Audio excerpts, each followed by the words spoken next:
Assalamu alaikum students, I hope you all are doing well. Today is 28th of August and the day is Thursday. Now you are moving to your diary. First let your sharpen your pencil, then write your diary with accurate formation.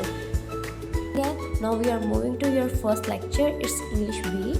English B में बेटा आज हम क्या पढ़ेंगे, page number 26 को। 26 में आपने ही और शी का कॉन्सेप्ट को आज क्लियर करना है।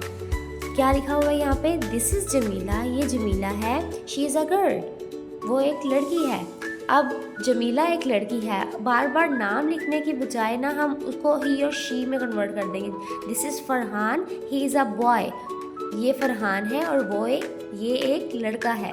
फरहान लड़का है इसलिए उसके लिए ही, और जमीला लड़की है इसलिए उसके लिए शी। शी का वर्ड लड़की के लिए इस्तेमाल होता है या औरत के लिए, और जो ही का वर्ड है वो बच्चे के लिए या फिर मर्द के लिए इस्तेमाल होता है। इसी तरह से थर्ड एग्जांपल है, this is Naureen, she is a women, ये नौरीन है और ये एक खातून है। This is Aslam and he is a man, ये असलम है और ये एक आदमी है। मतलब कि आदमी के लिए ही और फीमेल्स के लिए शी। पेज पे चलते हैं 27 पे, यहाँ पे एक्सरसाइज भी दी गई है, इसको हम सॉल्व करते हैं। दिस इज़ नवीद, अब नवीद एक लड़का है तो इसके लिए क्या इस्तेमाल होगा, ही। यहाँ पे स्लैश में लिखेंगे आप, ही इज़ अ स्टूडेंट, वो एक तालिब इल्म है। दिस इज़ ज़रीन, ये ज़रीन है। अब ज़रीन क्या है, एक लड़की, तो उसके लिए क्या इस्तेमाल होगा, simple she is my sister, वो ये मेरी बहन है। दिस इज़ इकबाल, इकबाल के नाम से मेरे पता चल रहा है कि ये एक आदमी है।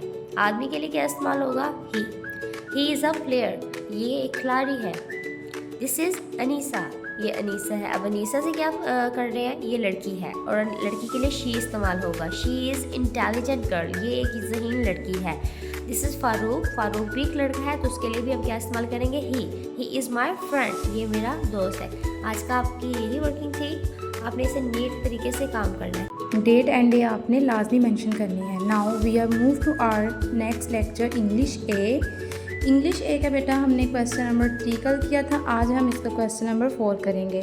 सबसे पहले आप उसका पेज रेडी करें, class work, date and day mention करें, फिर लिखिए क्वेश्चन नंबर 4। क्वेश्चन नंबर 4 में बेटा लिखें, which is your favourite fruit, आपका फेवरेट जो फ्रूट है वो कौन सा है। Mango is my favourite fruit, mango मेरा पसंदीदा फल है। सब बच्चों ने इसे फॉर्मेशन में करना है और स्केल के साथ करना है, पेंसिल आपकी शॉर्प होनी चाहिए। Now we move to our next lecture computer का हमने पहले डिक्टेशन और वर्ड्स मीनिंग कर लिए थे, आज हम इसके क्वेश्चन आंसर करने जा रहे हैं, जिसके लिए सबसे पहले अपना पेज रेडी करेंगे, class work, date and day mention करें, फिर क्वेश्चन आंसर का क्यू और ए राइट कर लें, फिर क्वेश्चन नंबर 1। क्वेश्चन नंबर 1 क्या है, डिफाइन द डेस्कटॉप, डिफाइन करें डेस्कटॉप को। डेस्कटॉप क्या है, answer, the final screen is called desktop. बेटा जो कंप्यूटर के ऊपर हम कंप्यूटर ऑन करते हैं, जो स्क्रीन सबसे पहले ऊपर आती है उसे कहते हैं डेस्कटॉप, जिसके ऊपर आइकन्स होते हैं, कर्सर है, स्टार्ट बटन होता है, क्लॉक होता है, जो हमने पहले रीडिंग में पढ़ लिया हुआ है इसके बारे में, ठीक है।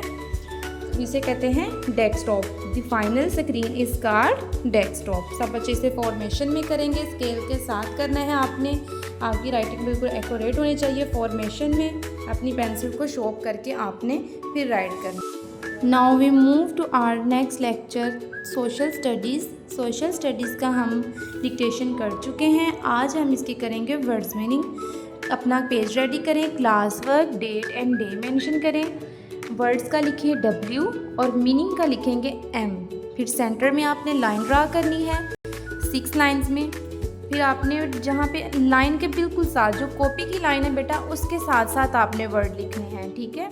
M भी उसके साथ ही लिखना है, सेंटर में किसी बच्चे ने नहीं राइट करना। वर्ड लिखें, सबसे पहला वर्ड है कंट्री, कंट्री मीन मुल्क।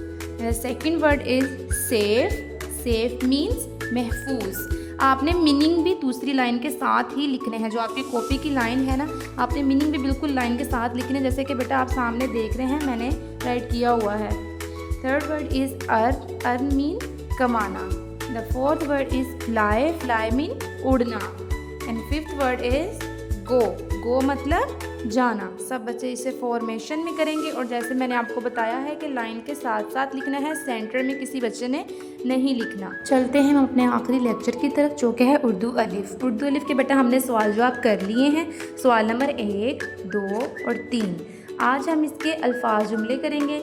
अपना पेज रेडी करें, जमात का काम, तारीख और दिन लिखें। फिर हमने लाइन लगानी है।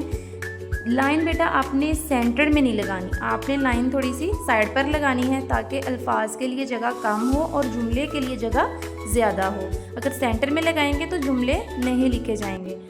सबसे पहले लिखें अल्फाज, लाइन के बिल्कुल साथ लिखना है जो कॉपी की लाइन है, और उसके साथ फिर जुमले लिखने हैं। आपने जुमले को सेंटर में नहीं लिखना, आपने जो लाइन हमने ड्रॉ की है ना वहाँ पे आपने जुमले लिखना है। सबसे पहला लफ्ज़ है घर, फिर जुमला इसका बनाएंगे ये किरण का घर है। फिर दूसरा लफ्ज़ है सेहन, जुमला इसका सेहन खुला है। फिर तीसरा आ जाए कमरा, ये मेरा कमरा है। आखिरी लफ्ज़ है कहानी, दादी ने कहानी सुनाई। सब बच्चे इसे इसी तरह फॉर्मेशन में स्केल के साथ करना है बेटा। नीड आपका काम हो, जिस तरह आपका लिखा हुआ है ऐसे ही आपने लिखना है फॉर्मेशन में। ओके बेटा, अपना ख्याल रखिएगा। अल्लाह हाफिज़।